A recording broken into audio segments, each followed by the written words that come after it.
Romanos no capítulo 8.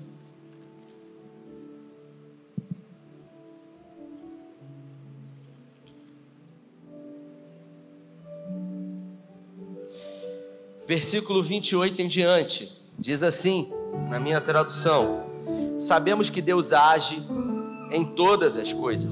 Deus age em todas as coisas. Diga para quem está do seu lado: Ele age em todas as coisas. Por favor, me ajude a pregar. Diga de novo: em todas as coisas. Porque às vezes, Tiago, a gente acha que Deus só age quando tudo está bom.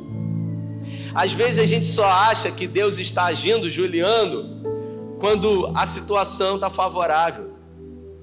Mas Deus age Ele age em todas as coisas, pastor Fernando. Ele age quando tudo vai mal. Ele age quando a tempestade se levanta. Ele age quando a impossibilidade é colocada diante de nós. E sabemos que Deus age em todas as coisas para o bem daqueles que o amam, dos que foram chamados de acordo com o seu propósito. Pois aqueles que de antemão conheceu, também os predestinou para serem conforme a imagem do seu Filho, assim, a fim de que ele seja o primogênito entre muitos irmãos. Se a gente parar para observar o que Paulo escreveu aqui, tem uma profundidade muito grande, porque Jesus, ele disse em João, no Evangelho, no capítulo 3, no versículo 16, que Deus amou o mundo de tal maneira que entregou não foi o seu filho, ele entregou o seu único filho, foi o único filho. E a pergunta que fica é: se Jesus foi o único filho de Deus, eu sou o quê? Peraí, mas eu sou filho de Deus. E Paulo reafirma isso exatamente aqui nesse texto. Sabemos, ele diz, pois aquele que de antemão conheceu também os predestinou a serem conforme a imagem de seu Filho, a fim de que ele seja primogênito entre muitos irmãos. Jesus, ele foi o primogênito entre muitos irmãos. No Evangelho de João, no capítulo 1, no versículo 12, está escrito que Jesus, ele veio para os seus, mas os seus, os judeus, não o receberam. Mas a todos, levanta sua mão, você que faz parte desses todos, mas a todos quanto receberam, foi dado a esses o direito de serem chamados filhos de Deus. Nós recebemos a oportunidade de sermos chamados filhos de Deus, porque ele foi rejeitado pelos seus. Nós não somos judeus, nós somos gentios. Paulo, ele diz que nós não somos filhos de Deus quando nascemos, nós somos criatura. Nós passamos da condição de filhos, de criatura, para filho de Deus, a partir do momento em que a gente recebe a Jesus. Só é filho de Deus quem recebe a Jesus. Eu não sei se você gosta de botânica, de plantas. Eu não sei se a sua família já teve sítio, fazenda, se na sua casa já teve quintal, e se em algum momento na sua casa, no quintal, você já teve a oportunidade de ver as árvores frutíferas. E eu fui criado numa casa que tinha uma mangueira. Eu contei isso aqui uma vez. Tinha uma mangueira na minha casa e eu vivia subindo, Juliano, naquela mangueira. Acho que na sua casa tem mangueira também, não tem? Tem só mangueira, não tem um monte, né? E aquela mangueira, ela deu muitos frutos, sabe? E durante muito tempo a gente comeu frutos daquela mangueira. E houve um período de tempo que aquela mangueira, ela parou de dar frutos. Ela simplesmente, Leandro, parou de frutificar. Ela se encontrou muito fraca, debilitada. Talvez o solo, ou talvez ela mesma, enquanto uma árvore frutífera, em algum momento ela crisou. Ela entrou em crise existencial. E a minha mãe, que me criou, ela sabiamente, através de uma faculdade da vida, ela pegou um facão e ela começou a produzir talhos em todo o caule daquela mangueira. E eu falei, vai arrancar a mangueira? E ela disse, não, eu estou apenas dando uma coça nela. E ela começou a fazer talhos. Quem já ouviu falar sobre isso? E ela, muito pouca gente, ela começou a produzir talhos naquela mangueira, ela começou a produzir cortes, ela começou a produzir feridas, ela produziu sofrimento naquela mangueira, sem tirar a vida totalmente dela. E durante um tempo ela murchou, as folhas caíram, algumas se secaram, mas depois de um período de tempo, de uma forma inexplicável, ela buscou forças de onde ela não imaginava que tinha, e ela brotou novamente com força total. E ela resolveu dar vida novamente. Ela resolveu produzir frutos doces, saudáveis e nas estações próprias. É assim que acontece às vezes nas nossas vidas em momentos difíceis, onde nós somos feridos, onde nós somos injustiçados. Mas é curioso porque existe um método para que você possa colher frutos mais rapidamente de uma árvore. Eu tenho na minha casa algumas árvores, poucas frutíferas, em jarros, em recipientes e não no solo. E eu fui num horto e eu resolvi comprar uma árvore frutífera. Eu tinha um pé de limão que eu vivia falando sobre ele nas minhas mensagens. Algum olho gordo botou olho gordo no meu pé de limão e o meu pé de limão morreu. Mas eu fui no horto e eu comprei outro. Eu comprei agora um pé de pocã. E eu falei para o cara da loja que vendia, eu quero uma árvore de enxerto. E eu não sei se você sabe o que é um enxerto. É quando alguém planta uma árvore frutífera e essa árvore frutífera ela cresce e ela começa a se desenvolver e ela começa a dar frutos e alguém corta essa árvore frutífera lá embaixo, na base do caule, que é chamado de cavalão, e ele pega uma outra árvore frutífera de uma espécie semelhante, faz o mesmo talho e ele faz a conexão do caule de uma árvore que estava dando fruto, de uma outra árvore que você quer que dê fruto. No meu caso, foi pegado um pé de limão que estava dando fruto, foi cortado, foi pegado um pé de pocã e foi anexado. E aí eles fazem um processo ali de enxerto, e essa árvore, ela começa a dar fruto. A raiz é de uma espécie, mas o caule, as folhas e os galhos são de uma outra espécie. Você abrevia o processo, porque você faz com que quem tenha vida possa dar vida para quem não tinha vida. Faz sentido isso, sim ou não? Por que eu estou dizendo isso para você? Não é uma aula de botânica aqui. Porque Paulo diz que nós fomos enxertados na videira. Nós fomos enxertados em Cristo, porque Ele é a vida. Em João, no capítulo 15, Paulo fala que nós fomos enxertados na videira. Eu vou abrir um parênteses para a mensagem de hoje e vou dizer o que Paulo diz no Evangelho de João, no capítulo 15. Ele diz o seguinte: se vós estiverdes em mim e eu estiver em vós, pedirei tudo o que quiserdes e vos será feito. Se você estiver conectado em Cristo e se Ele estiver em você, você vai poder pedir tudo que você quiser e vai ser realizado. E eu entro na mensagem de hoje que tem como tema é por causa dele. Eu confesso, Juliano, que hoje para mim é um desafio, porque a minha esposa vai pregar nos 2 cultos à noite, hoje. E vai ter a peça de teatro. E eu falei, prega nos 3. E ela falou, aí você já quer demais. Eu falei, puxa vida, eu vou ter que pregar no culto da manhã. E eu não tenho nenhum problema, eu amo fazer isso. Mas eu disse, eu vou pregar a mesma mensagem que você. Então você me dá o seu esboço, que eu vou pregar a sua mensagem. Imagina. E eu não posso sair da mensagem dela, que ela vai ministrar. E o tema da mensagem de hoje é por causa dele. Você pode repetir, é por causa dele? É por causa de Jesus. E é por causa de Jesus que em dezembro nós comemoramos no dia 25 de dezembro o Natal, pois nasceu um menino, um filho nos foi dado. E o que é o Natal? Eu amo o Natal, eu confesso que sou apaixonado pelo Natal. Eu amo as luzes nas lojas, nos shoppings. Eu amo a decoração, as cores do Natal. Eu amo o clima que nos envolve no Natal. Eu amo o tempo de mesa. Eu amo as sobremesas do Natal, a rabanada. Eu amo Chester. Todo Natal eu compro alguns. Eu vou revelar aqui alguns segredos meus.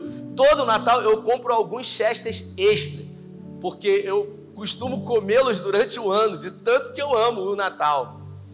Mas o que é o Natal verdadeiramente? Será que o Natal é esse tempo que a gente fica um pouco mais afetuoso, um pouco mais sensível e até mesmo generoso?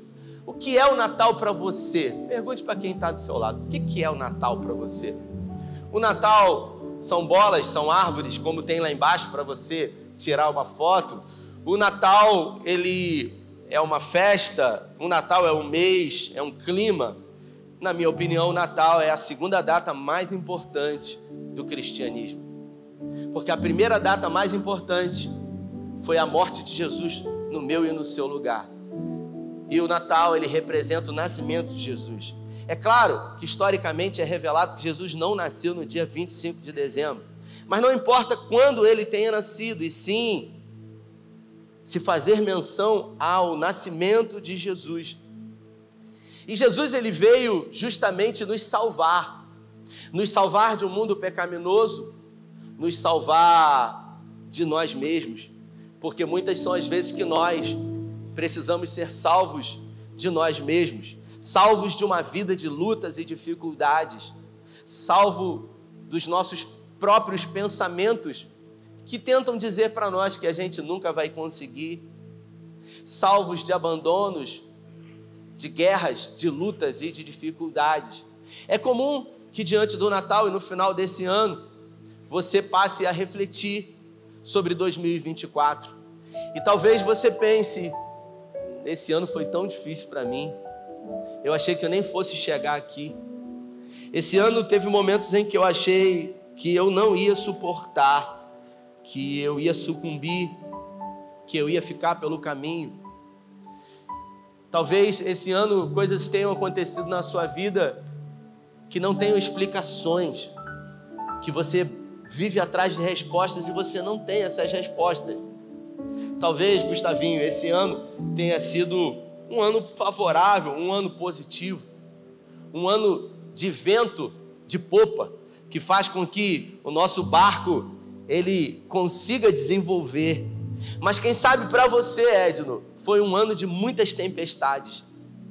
E diante de uma grande tempestade, assim como a história conta que um jovem marinheiro um dia enfrentando uma grande tempestade, Fernando, ele resolveu subir no lugar mais alto do mastro do navio, e enquanto as ondas acertavam com muita violência aquele barco, aquele navio, enquanto os fortes ventos, as ondas, a chuva castigavam a embarcação, ele em cima daquele mastro, olhando para as ondas, para aquelas vagas imensas de mar, olhando para o vento, ele ficou totalmente temeroso, confuso e com muito medo. O mestre daquela embarcação, ao ver aquele jovem marinheiro na ponta do mastro, gritou para ele: olhe para o alto, olhe para o alto. E é exatamente isso que a gente faz quando a gente está numa embarcação e a gente começa de alguma forma a enjoar. Eu não sei se você já teve essa experiência. A gente precisa procurar um ponto fixo para firmar o nosso olhar, porque enquanto estamos olhando para aquilo que é momentâneo, para aquilo que é passageiro, para aquilo que é atual, mas que parece determinar a nossa vida, a gente acaba perdendo o nosso foco e a gente acaba sucumbindo. A gente acaba, de alguma forma, criando reducionismos diante daquilo que é passageiro. E eu queria falar nessa manhã com vocês sobre é por causa dele. E é por causa dele que nós estamos aqui no domingo, pela manhã reunidos aqui para ouvir uma palavra, para entregar a Ele um louvor, para entregar a Ele um perfeito louvor, como esses irmãos aqui, para entregar a Ele nem sempre um perfeito louvor, porque às vezes a gente vem para cá e a gente não tem nada para entregar para Deus, porque o nosso coração está apertado, porque a gente está vivendo um tempo de luta, de guerra, mas ainda assim, em momentos como esse, nós podemos entregar para Ele sacrifícios de louvor que revelam o nosso coração nele, apesar das lutas e dificuldades. E foi exatamente por causa dele que Lázaro saiu daquela tumba depois de 4 dias. Foi por causa dele que, mesmo segundo a cultura judaica, que depois de 4 dias a alma saía do corpo, Lázaro ouviu aquela voz e ele saiu daquela tumba. Mesmo Jesus ouvindo de Marta, já cheira mal, é de 4 dias. Marta resolveu entrar na frente de Jesus e dizer para ele que ele não deveria tentar fazer aquilo que ele ia fazer. Observe que o recado que Jesus recebeu quando estava na Pérea com os seus discípulos foi: mestre, aquele a quem tu amas está enfermo. E Jesus, ele diz: essa enfermidade não é para a morte, mas é para que o Filho do Homem seja glorificado. Jesus, ele vai até Betânia e lá Marta sai ao seu encontro e desabafa dizendo para ele, Maria primeiro dizendo para ele: se o Senhor estivesse aqui, nada disso teria acontecido. Às vezes a gente tem vontade de responsabilizar Jesus por algumas coisas que acontecem na nossa vida. A gente normalmente não fala sobre isso, a gente às vezes não conversa, a gente tem vergonha e medo de ser castigado, Fernando, e de dizer para quem está do nosso lado: por que Jesus permitiu que isso acontecesse na minha vida? Ou, se Ele realmente estivesse aqui, nada disso teria acontecido. Mas eu acho que a coisa mais importante que revela essa inquietação é a palavra que foi declarada para Jesus, quando disse: mestre, aquele a quem tu amas se encontra enfermo. Porque isso revela para mim, Gabriel, que quem Jesus ama também adoece. Quem Jesus ama também às vezes é diagnosticado com câncer. Quem Jesus ama também passa por fortes ventos e tempestades. Quem Jesus verdadeiramente ama também morre. Quem Jesus ama vive impossibilidade e não sabe o que fazer. Jesus amava Lázaro e ele disse: essa morte, essa doença não é para a morte, e Lázaro morreu. Por isso eu digo que todo milagre é passageiro. Você pode repetir: todo milagre. Mais forte: todo milagre é passageiro. Jesus ressuscitou Lázaro. Onde está Lázaro agora? O milagre de Lázaro foi passageiro. Todo milagre na vida é passageiro. Para Deus ninguém morre, porque enquanto você está aqui, se você recebeu Ele como o Salvador da sua vida, Ele decidiu estar com você. Se os seus olhos se fecham, é você que vai estar com. Para Ele não faz diferença, porque para Deus ninguém morre. Mas foi por causa dele que Lázaro saiu da tumba, mesmo estando ali há 4 dias morto, para que Deus fosse glorificado através do Filho. Foi por causa dele que Maria Madalena foi liberta de 7 demônios que assolavam a vida dela. Uma vida promíscua, uma vida que muitos da sociedade machista da época repudiavam, mas foi por causa dele, diante de uma palavra dele, onde muitos haviam tentado e não conseguiram.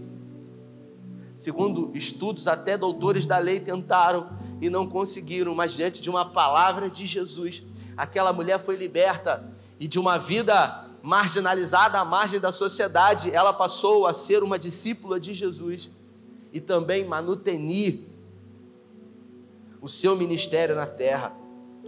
Foi por causa dele que uma mulher adúltera pega num ato de adultério Uma mulher presencia a cena. Uma mulher adúltera pega numa prática sexual.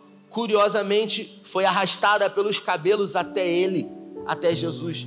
Curiosamente, uma mulher pega num ato sexual não somente sozinha. Ela estava com alguém e ela estava com um homem, mas diante de uma sociedade preconceituosa, somente a mulher foi exposta.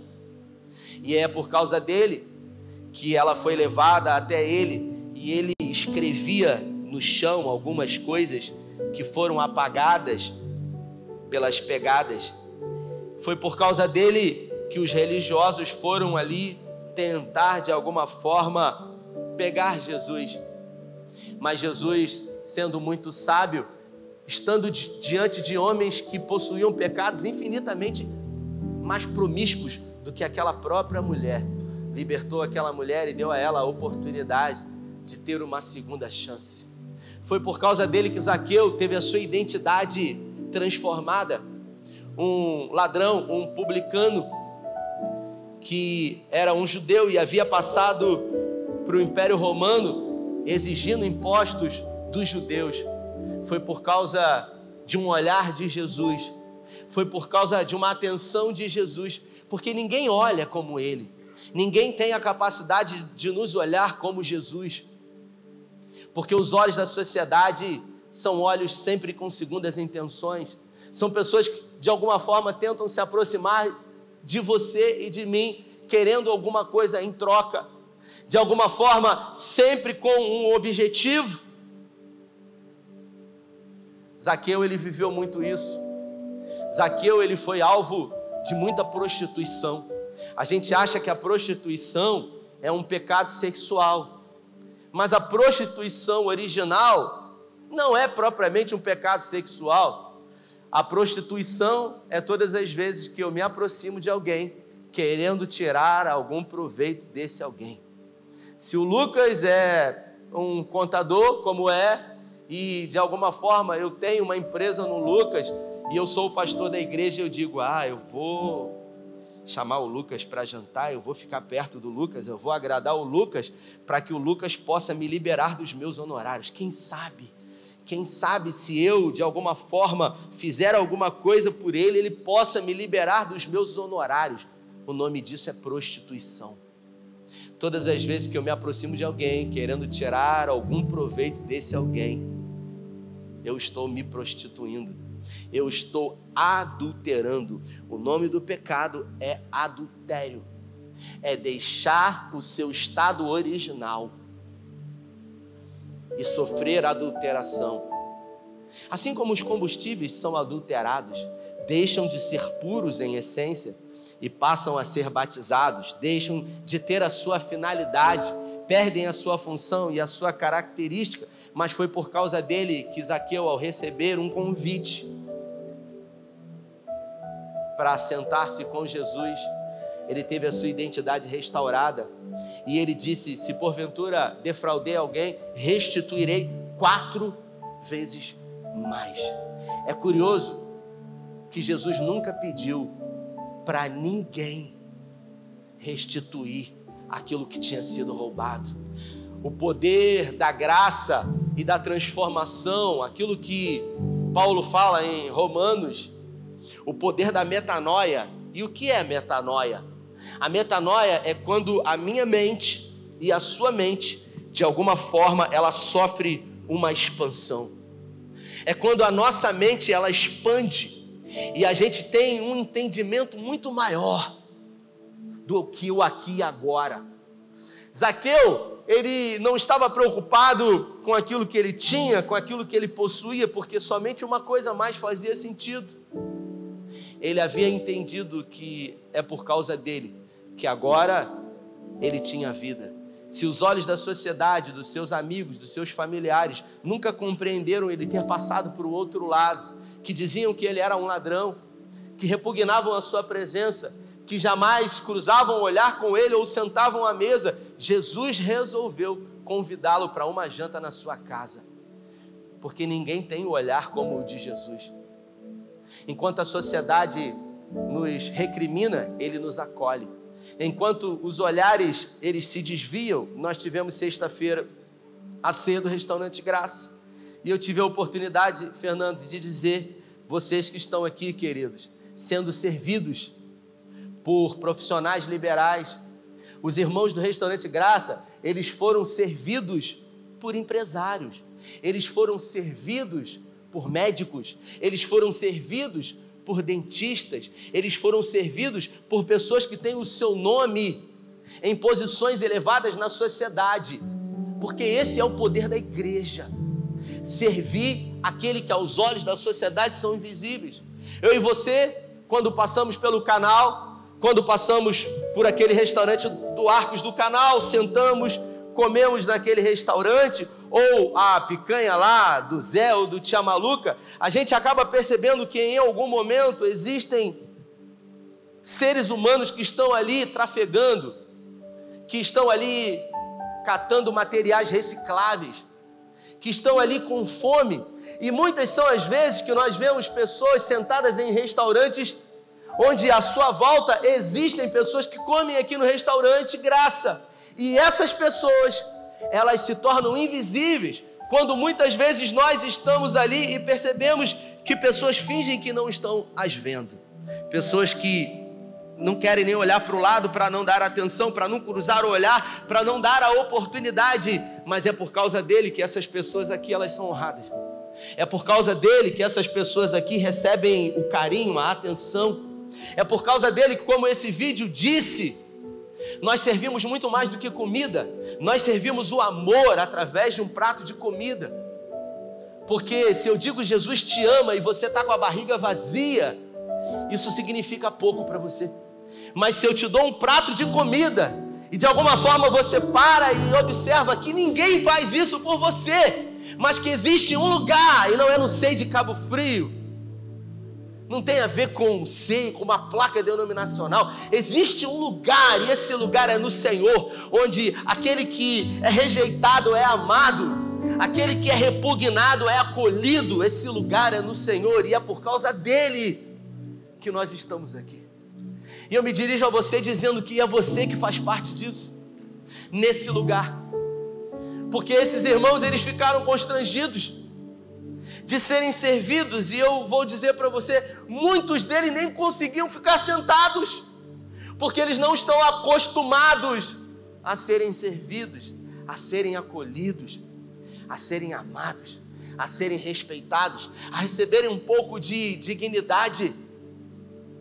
É por causa dele que o cego de nascença, no Evangelho de Mateus, fala que ao receber uma palavra de Jesus, teve os seus olhos abertos pela primeira vez, e diante de uma escuridão que o cercava desde o seu nascimento, pela primeira vez ele viu a luz do mundo, Gabriel, porque a Bíblia fala que Jesus, ele é a luz do mundo. Jesus, ele fez algumas afirmações sobre ele mesmo, não dizendo que ele era o cara, ele disse: eu sou o pão da vida que desceu do céu, eu sou a luz do mundo, eu sou a videira verdadeira. Se você estiver em mim e eu em você, você vai pedir o que você quiser e será realizado. João 15, 7, parte B. Palavras do próprio Jesus: sem mim, nada podeis fazer. Foi justamente por causa dele que uma mulher chamada Dorcas, que estava morta, recebeu uma oração de Pedro, e ao receber uma oração de Pedro, ressuscitou, veio à vida, e passou a servir a todos os que estavam ali presentes naquele dia. Foi por causa dele que Pedro resolveu gastar toda a sua vida, vendendo tudo o que ele tinha, entendendo que ele havia sido comissionado não mais para ser pescador de peixe, e sim pescador de homens. Foi por causa dele que em Atos, no capítulo 9, o maior perseguidor da igreja de Jesus ouviu uma voz que dizia: Saulo, por que me persegues? Caiu do cavalo, ficou cego, teve uma experiência com o Senhor, viveu 3 anos de discipulado na Arábia, e quando voltou se tornou no maior evangelista do mundo. É por causa dele que eu estou aqui. É por causa dele que você está aqui hoje. É por causa dele, me permita abrir um parênteses, que eu estou aqui sem nenhuma perspectiva. Com 8 meses, quantos meses tem a filha de vocês? 7 meses, 10 meses, com 8 meses de nascido, o meu pai foi embora. A minha mãe, ela não teve capacidade emocional para suportar a perda do meu pai e ela também decidiu ir embora. Qual seria o futuro de uma criança sem estar numa família estruturada? Fui colocado numa casa que aquele que seria o meu pai, quando eu tinha 3 anos de idade, morreu. Aos 45 anos de idade hoje, nunca chamei ninguém de pai na minha vida inteira. Nunca chamei ninguém de mãe. Na minha adolescência e juventude, experimentei de coisas e entrei em portas buscando uma alegria e um preenchimento de um vazio dentro de uma alma seca. Por achar que Deus não me amava e até mesmo que não existia. Por achar que o mundo era injusto, porque todo mundo havia nascido numa família mesmo separada, tendo um pai e uma mãe, mas eu não, eu fui rejeitado.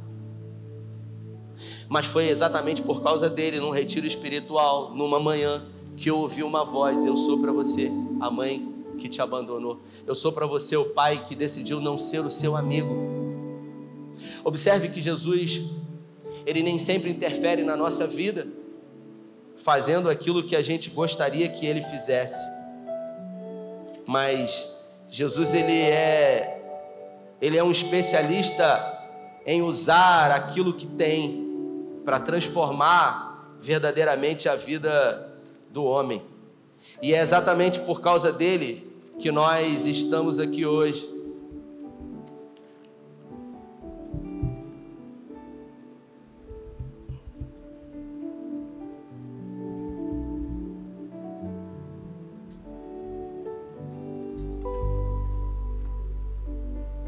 O pensador escreveu: eu pedi a Deus forças e Ele me deu dificuldades para me fazer forte. Eu pedi a Deus sabedoria e Deus me deu problemas para resolver. Eu pedi a Deus amor e Deus me deu pessoas com problemas para eu ajudar. Eu pedi a Deus milagres, favores, e Deus me deu oportunidade. Eu não recebi nada do que pedi a Deus, mas todas as minhas orações foram atendidas. Nem sempre aquilo que pedimos a Deus, Deus nos dá da forma como gostaríamos de receber, mas é exatamente por causa dele que nós estamos aqui. Paulo, em Romanos no capítulo 11, a partir do verso 33, ele diz: ó profundidade da riqueza, tanto da sabedoria quanto do conhecimento de Deus. Quão insondáveis são os teus juízos, quão inescrutáveis os seus caminhos. Quem, ele pergunta, quem conheceu a mente do Senhor? Quem foi o seu conselheiro? Quem primeiro deu a ele para que ele fosse restituído? Porque dele, por meio dele e para ele são todas as coisas. Glória, pois, a ele eternamente. Amém. É por causa dele que você está aqui. Tem um pai da logoterapia, um psiquiatra judeu, que morreu, acho que em 97, se eu não me engano, chamado Viktor Frankl. Ele, durante a Segunda Guerra Mundial e o período do nazismo, por ser judeu, na Alemanha, ele foi preso. Ele, o seu pai, a sua mãe, a sua esposa grávida e o seu irmão. O Viktor Frankl, ele passou por 5 centros de concentração, por 5 concentrações nazistas, inclusive Auschwitz. E ao passar por esses campos de concentração, a sua esposa teve a sua barriga aberta e o seu filho tirado precocemente, dando óbito a ela e também ao seu filho. O seu irmão morreu Os seus pais morreram de inanição, falta de alimento. O Viktor Frankl, ele perdeu totalmente a esperança da vida. Por ser um psiquiatra, ele começou a observar a sua volta dentro de uma cela que comportava 15 pessoas, que deveriam comportar 15 pessoas, mas que possuíam mais de 100 pessoas. Muitos deles nus ali naquela.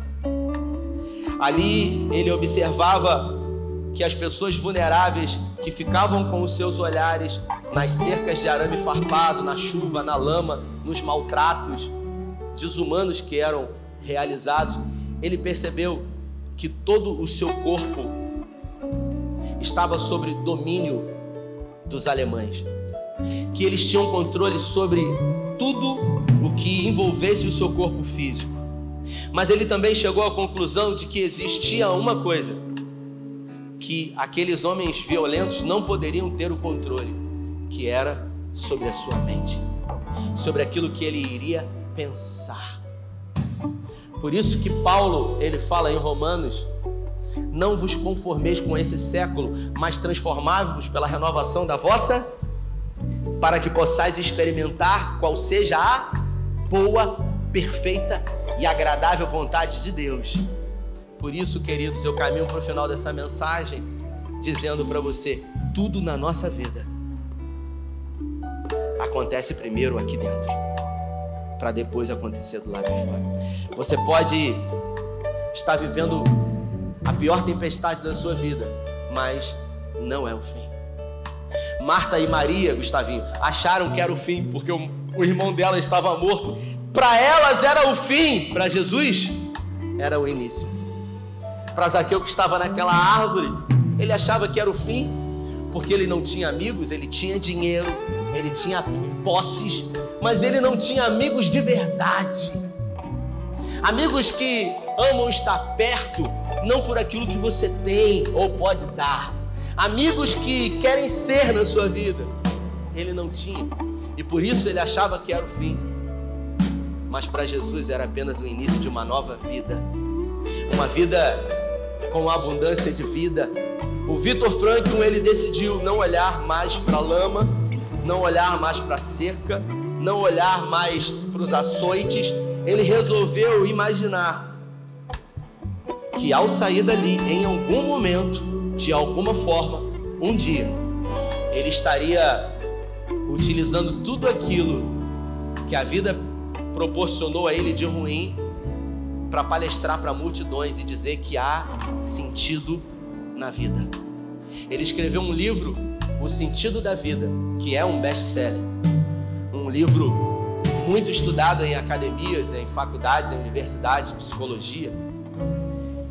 E esse livro mostra para nós, por ser um judeu, por conhecer a história do Deus de Israel, que tudo é possível àquele que crê. E a fé, ela começa através de um pensamento, porque tudo na vida surge de um pensamento. Eu aprendi na minha vida, Juliano, que aquilo que a gente alimenta cresce, aquilo que a gente não alimenta morre. Eu pergunto para você, quais são os pensamentos que você tem alimentado? Eu não vou conseguir. O que você alimenta cresce. Isso vai crescer. Não tem jeito, para mim é o fim. Diga: aquilo que eu alimento. Forte, diga: aquilo que eu alimento cresce. Aquilo que eu não alimento morre. Pergunta para quem está do seu lado: o que você vai decidir a partir de hoje alimentar? É por causa dele que nós estamos aqui. Foi por causa dele que o Viktor Frankl conseguiu sair daqueles campos de concentração, criar uma corrente psicológica, deixar um grande legado. Foi por causa dele que os heróis da fé fizeram o que fizeram, e é por causa dele que você está aqui, pois um menino nasceu, um filho nos foi dado. O que você tem feito com aquilo que ele fez por você? Se coloque de pé. Eu queria que você fechasse os seus olhos. e que de alguma forma o Espírito Santo ministrasse no seu coração. Sabe, houveram momentos na minha vida em que, por muitas vezes eu pedi ao Senhor: quando é que o Senhor vem me socorrer? Quando que o Senhor virá me tirar de uma angústia que parece não ter fim? Houveram noites na minha vida em que eu achei que não teria um fim. Houveram situações que eu passei e vivi que eu achei que eu não ia mais continuar. Em 2022 eu fui diagnosticado com burnout, um excesso de cansaço. A tradução mais próxima do que significa burnout é andar com um tanque vazio. Eu estava andando com um tanque vazio já há muito tempo. Eu estava equilibrando os pratos e eu esqueci de encher o tanque. Em algum momento, mesmo planeando, eu ia cair. E por muitas vezes, em muitas madrugadas, eu cantava aquela canção do Ademar de Campos: Ele vem me socorrer. E eu perguntava para ele: quando o Senhor virá? E os dias e as noites pareciam não ter fim. Só que depois que esse tempo passa, e quando eu olho para trás, eu percebo que aquilo foi muito importante e me fez muito mais forte e melhor do que eu era. A dor, o sofrimento, a gente não quer passar por ele. E Deus também não tem o desejo que você sofra, mas Ele usa aquilo que tem como propósito na sua vida. E foi exatamente em uma das noites mais sombrias e escuras de 2022 que eu, clamando a Ele, pedindo que Ele viesse me socorrer, que eu li esse salmo. O Salmo 121, que traz exatamente aquilo que o capitão daquele barco disse para o jovem marinheiro: olhe para o alto. Levanto os meus olhos para os montes e pergunto: de onde me vem o socorro? O meu socorro vem do Senhor, que fez os céus e a terra. Ele não permitirá que você tropece. O seu protetor se manterá alerta. Sim, o protetor de Israel não dormirá. Ele está sempre alerta. O Senhor é o seu protetor, como sombra que protege, e está à sua direita. De dia, o sol não te ferirá. À noite, a lua não poderá atingir você. O Senhor protegerá você de todo mal, protegerá a sua vida. O Senhor protegerá a sua entrada e a sua saída, desde agora para sempre. No Evangelho de Mateus, no capítulo 28, Jesus ele descreve as suas últimas palavras aqui na terra. E eu quero crer que as últimas palavras de alguém muito importante na terra são palavras muito importantes. E Jesus ele disse: eu estarei com você todos os dias, mesmo que você não veja, mesmo que você não sinta, mesmo que você não perceba, mesmo que as circunstâncias pareçam que vão engolir e dizer para você que é o fim. Eis que eu estarei convosco todos os dias, até o fim de tudo. Não coloque um ponto final aonde Deus não determinou que é o fim. Não diga que acabou se o Senhor ainda não determinou o final para a sua história. É por causa dele que você veio aqui hoje de manhã. E é exatamente por causa dele que, mesmo abatido, ferido, entristecido, não entendendo, tendo perguntas e sem respostas, que você vai continuar avançando e crendo e compreendendo que todas as coisas cooperam para o bem daqueles que amam a Deus. Quantos são os que amam a Deus? Levante suas mãos. Eu declaro sobre a sua vida: todas as coisas cooperam para o seu bem. todas as coisas favoráveis e também as desfavoráveis, as coisas boas e as desconfortáveis, todas as coisas cooperam para o bem da sua vida, pois você ama a Deus e foi chamado segundo um propósito de Deus. Feche os seus olhos. Se você veio nessa manhã e essa palavra, ela veio como flecha com destino certo para o seu coração, eu não vou chamar ninguém à frente, eu não quero, nem estou preocupado com mãos levantadas. O que realmente eu quero e tenho como missão é que você não saia daqui da mesma forma que você entrou. Que essa manhã possa ser uma manhã de divisor de águas na sua vida, de virada de chave na sua vida. É por causa dele que você está aqui. Não é por causa do pastor, do ministério de louvor ou de homens, porque essas pessoas não podem fazer nada por você, mas aquele que tudo pode está aqui. Se essa palavra alcançou o seu coração em graça, eu não vou chamar à frente, mas eu queria que você levantasse suas mãos aos céus, se rendendo totalmente para Ele e dizendo para Ele: é por causa do Senhor que eu estou aqui, é por causa do Senhor que eu permaneço de pé, mesmo tendo muitas perguntas, é por causa do Senhor que eu ainda não desisti, é por causa do Senhor que eu ainda não parei, é por causa do Senhor, mesmo diante de uma grande tempestade, que eu não vou recuar, que eu não vou retroceder, que eu não vou permitir fracassar, porque o Senhor é aquele que cuida, o Senhor é aquele que protege, como o Salmo 121 diz.